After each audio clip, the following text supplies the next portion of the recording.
విజయవాడ విశాఖ ప్రజలకు ఏపీ ప్రభుత్వం good news తెలిపింది. విజయవాడ విశాఖపట్నం మెట్రో రైలు ప్రాజెక్టులకు ప్రభుత్వం ఆమోదం తెలిపింది.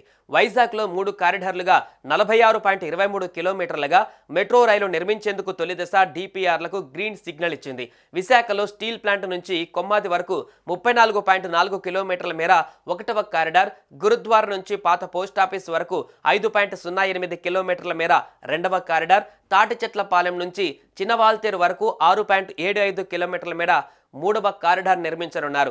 విశాఖ మెట్రో ప్రాజెక్టుకు 11,498 కోట్ల వ్యయం అవుతుందని అంచనా వేసింది.